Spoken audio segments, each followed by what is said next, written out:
ঝগড়া লাগে মাংস খাও। একটা জঙ্গলে ব্রুনো সিংহ তার স্ত্রী লীলা সিংহের সাথে থাকত। ব্রুনো সিংহের ছেলের নাম সিম্বা ছিল। একদিন ব্রুনো সিংহ অসুস্থ হয়ে পড়ে, আর সেই অবস্থায় ও নিজের স্ত্রীকে বলে, মনে হয় আমি আর বাঁচবো না। আরে তুমি এমন বলো না, সব ঠিক হয়ে যাবে। না, আমার অসুস্থ হয়ে পুরো 1 মাস এখন কেটে গেছে। জঙ্গলের সব জানোয়ারদের একত্রিত করো। নিজের স্বামীর বলা কথা অনুযায়ী লীলা ঠিক তাই করে। ব্রুনো সিংহ তখন জঙ্গলের সব পশুদের বলে, আমার জঙ্গলের বন্ধুরা, মনে হয় আর বেশি দিন আমি বাঁচবো না। তাই জন্যে বেঁচে থাকতে আমি নিজের স্ত্রী লীলাকে জঙ্গলের রানী বানাচ্ছি। আমার পর ওই জঙ্গলের রানী হবে। ব্রুনো সিংহের কথা হ্যারি শিয়াল খুব মন দিয়ে শুনছিল। হ্যারি শিয়াল খুব বদমাশি এবং চাটু শিয়াল ছিল। ও জঙ্গলের সব পশুদের একে অপরের বিরুদ্ধে কথা শোনাতো আর ওদের মধ্যে ঝগড়া করাতো।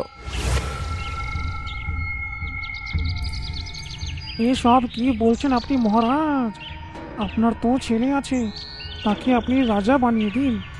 জঙ্গলের রানীকে তো কেউ মানবেই না, বুঝলেন? কারণ সে সিংহী, কোনো সিংহ নয়। বাজে কথাগুলো বন্ধ করো শিয়াল। সিম্বা এখনো ছোট। হ্যারি শিয়াল রেগে গিয়ে বকবক করতে করতে সেখান থেকে চলে যায়, আর কিছু দূর গিয়ে নিজেকে বলে, এই বুড়ো সিংহ নিজেকে কি যে ভাবে। কিছুদিন পর ব্রুনো সিংহ মারা যায়, আর লীলা সিংহী জঙ্গলের রানী হয়। কিছুদিন পর অন্য জঙ্গলে ভয়ঙ্কর খরা হয়। জঙ্গলের সব পশুরা নিজেদের জঙ্গল ছেড়ে অন্য জঙ্গলে পালাতে লাগে। সেই জঙ্গলে বিভিন্ন রং বেরঙের সুন্দর গরু নিজের জঙ্গল ছেড়ে অন্য জঙ্গলে যাচ্ছিল, আর সেই দলেরই গরু রাধা নিজের ছেলের সাথে হারিয়ে গিয়ে লীলা সিংহের জঙ্গলে পৌঁছে যায়। আমার মনে হয় মা, আমরা দুজন হারিয়ে গেছি। মনে হচ্ছে তুই ঠিক বলেছিস। রাস্তায় তুই ঘুমিয়ে পড়েছিলি, তার ভাবলাম তোকে ডাকবো না। তো তুমি আমাকে উঠিয়ে দিতে। আমরা নিজের দলের সাথে কখন যে আর দেখা করব। এই জঙ্গলটাও তো আমাদের কাছে অচেনা। চিন্তা করো না, আমি এই জঙ্গলের রাজার সাথে কথা বলবো। তখন সেখানে হ্যারি শিয়াল আসে, আর বাছুর আর গরু দেখে ওর মুখে জল চলে আসে, আর ও মনে মনে বলে, এই গরুটা তো হেব্বি সুন্দরী দেখতে, হ্যাঁ? আর এটা তো কোনো অন্য জাতির মনে হচ্ছে। একে যদি একবার খেতে পারতাম তাহলে তো মজাই এসে যেত রে। বাপ রে বাপ, কি মজা এলো! হ্যারি শিয়াল খারাপ উদ্দেশ্য নিয়ে ওর কাছে আসবে। তখন সেখানে লীলার মন্ত্রী হাতি দাদা পৌঁছে যায়। কে তুমি? আর এই জঙ্গলে তুমি কি করছো? তোমরা তো এই জঙ্গলের মনে হও না। তুমি ঠিক বলেছো, আমি আমার দল থেকে হারিয়ে গেছি। আমি কি কয়েকদিনের জন্য এই জঙ্গলে থাকতে পারি? সেটা তো আমাদের জঙ্গলের রানী সিংহীকে জিজ্ঞেস করতে হবে। চলো আমার সাথে। তারপর হাতি দাদা ওদেরকে সাহায্যের জন্য দরবারে নিয়ে আসে। সিংহী ওদের দেখে অবাক হয়ে বলে, তোমার মতো এত রং বেরঙে আর সুন্দর গরু আমি আজ পর্যন্ত দেখিনি। আসলে আমরা অন্য প্রজাতির গরু, তাই আমরা অন্যান্য পশুদের নজর থেকে লুকিয়ে থাকি। এবার আমরা কোনোভাবে আমার দল থেকে বিচ্ছিন্ন হয়ে চলে আসি। চিন্তা করো না, তুমি যতদিন ইচ্ছা এখানে থাকতে পারো। তোমার ক্ষতি কেউ করবে না। তখন সেখানে লীলার ছেলে সিম্বা সেখানে আসে। নিজের সামনে এত সুন্দর বাছুরকে দেখে সিম্বা ওর সাথে খেলতে লাগে। দেখলে তুমি, তোমার ছেলের সাথে আমার ছেলের বন্ধুত্ব হয়ে গেছে। আজ থেকে তুমি আমার গুহার পাশে থেকো। আর সেদিন থেকে রাধা লীলার সাথে থাকতে লাগে। রাধার ছেলে সারা দিন সিম্বার সাথে খেলাধুলা করত, আর এই কথাই হ্যারিকে ভেতরে ভেতরে খেয়ে নিচ্ছিল। এভাবেই কয়েক বছর কেটে যায়। সিম্বা আর গগন কিছুটা বড় হয়ে গেছে। একদিন হ্যারি ওদের খেলতে দেখে রেগে গিয়ে মনে মনে বলে, মনে হয় আমাকে পুরনো চাল চালতেই হবে। ফুট দাও আর মাংস খাও। এই উপায় বার করে কি জানে কত জানোয়ারদের লড়িয়ে দিয়ে তাদের মাংস আমি খেয়েছি। এটা বলে হ্যারি শিয়াল মনে গজগজ করতে করতে চলে যায়। এক রাতের কথা, লীলা শিয়াল নিজের গুহায় শুয়েছিল। তখনই সেখানে রাধা আসে। মহারানী, আপনি এখনো জেগে আছেন? হ্যাঁ রাধা, যখন থেকে আমার স্বামীর স্বর্গবাস হয়েছে আমি ঘুমোতে পারি না। সেসব ছাড়ো, মাঝ রাতে তুমি আমার ঘরে কি করছো? আমি আমার দলকে আশেপাশে অনুভব করছি, ওদেরই খুঁজতে যাচ্ছি। আপনাকে শুধু বলতে এলাম যে আমি না থাকলে আমার গগনের একটু খেয়াল রাখবেন। নিশ্চিন্ত হয়ে যাও, আমি থাকাকালীন তোমার ছেলের দিকে কেউ চোখ তুলেও তাকাতে পারবে না। আপনিও একটু শুয়ে পড়ুন এবার। তোমায় বলেছিলাম তো আমার ঘুম আসে না। লীলা এটা বলার পরে রাধা ওর কাছে আসে আর ওর কানে কানে কিছু একটা বলতে লাগে। আর ওর যেতেই লীলা সিংহী ঘুমিয়ে পড়ে। পরের দিন হ্যারি শিয়াল নিজের প্ল্যান অনুযায়ী সোজা গুহার ভেতর ঢুকে যায়, কিন্তু সেখানে গিয়ে দেখে যে লীলা সিংহী ওখানে ঘুমোচ্ছে। ওর শরীরে কোনো নড়াচড়া ছিল না। আরে বাহ, মনে হচ্ছে এ মরে গেছে। এবার আমার কাজ আরো বেশি সহজ হয়ে গেল।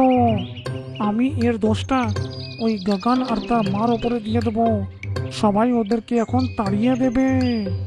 এটা বলে দৌড়ে দৌড়ে হ্যারি শিয়াল সোজা সিম্বার কাছে পৌঁছায়। তোমায় দেখে পুরো তোমার বাবার কথাই মনে পড়ে সিম্বা। তুমি তো তোমার বাবার মতনই দেখতে, আমার মাও আমাকে এটাই বলে। কিন্তু তুমি নিজের বাবার মতন চালাক নও, একদম বোকা। আর তোমার মা আর বেঁচে নেই। তোমার বন্ধু গগন আর তার মা দুজন মিলে তোমার মাকে মেরে ফেলেছে। হ্যারির কথা শুনে সিম্বা অবিশ্বাস নজরে হ্যারিকে দেখতে লাগে।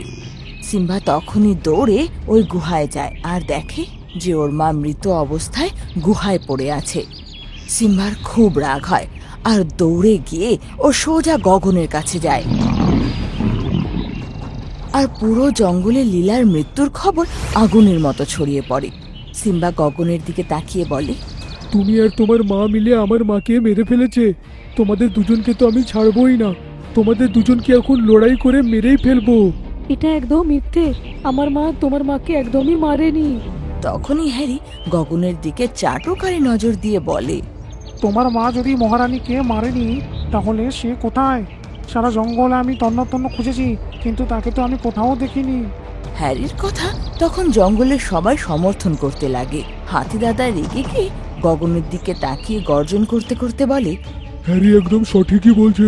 তোমার মা তো জঙ্গলে নেই, তার মানে তোমার মায়ের এখানে না থাকা এর মানে তোমার মা মেরেছে। লড়াই করার জন্য তৈরি হয়ে যায় গগন। কিছুক্ষণ পর সিম্বা আর গগনের মধ্যে খুব লড়াই হতে লাগে।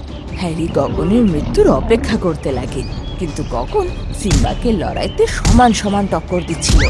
তখনই সেখানে লীলার আওয়াজ এসে পৌঁছায়। থামো, কি হচ্ছে এখানে এসব? সিম্বা, তুমি গগনের সাথে কেন লড়াই করছো? লীলাকে সেখানে দেখে জঙ্গলের সবাই অবাক হয়ে যায়। আরে মহারানী, আপনি আপনি তো মরে গেছিলেন। আমি মরিনি, আমি ঘুমিয়েছিলাম। আর সেই অবস্থায় শুনতে পারি যে তুমি কত বড় চাটুকার। আর তখনই সেখানে রং বেরঙের আলোর সাথে রাধা আসে। হঠাৎ রাধাকে এরকম চমৎকারী রূপে ফিরে আসতে দেখে জঙ্গলের সব পশুরা অবাক হয়ে যায়। এসব কি হচ্ছে? হাতি দাদা একসাথে সব কথা ওকে জানিয়ে দেয়। হাতি দাদার কথা শুনে রাধা হেসে সেখানে দাঁড়িয়ে থাকা সবাইকে বলে, আসলে আমি আর আমার দল এক বিশেষ প্রজাতির। আমরা চমৎকারী গুরু, আর সেটা মহারানী লীলা জানেন। হ্যাঁ, আমার স্বামীর মৃত্যুর পর থেকে আমার ঘুম আসতো না। যখন রাধা নিজের দলের আভাস পায় তখন যাওয়ার আগেও আমাকে কানে ঘুমানোর মন্ত্র বলে যায়। আর আমি ভুল করে সেই মন্ত্র বেশি পড়ে ফেলেছি, তাই দ্বিতীয় দিনও চোখ খুলে না আমার। আর এই চালাক শিয়াল মনে করে আমি মরে গেছি। লীলার কথা শুনে সব পশুরা রেগে গিয়ে হ্যারি শিয়ালকে দেখতে লাগে। মহারানী, আমি আমার দল পেয়ে গিয়েছি, কিন্তু আমার যাওয়ার আগে এই চালাক শিয়ালের একটা শাস্তি হওয়া দরকার। রাধার কথা শুনে লীলা ধূর্ত শিয়ালকে তক্ষুনি মেরে দেয়, আর রাধা গগনের সাথে জঙ্গল ছেড়ে চলে যায়।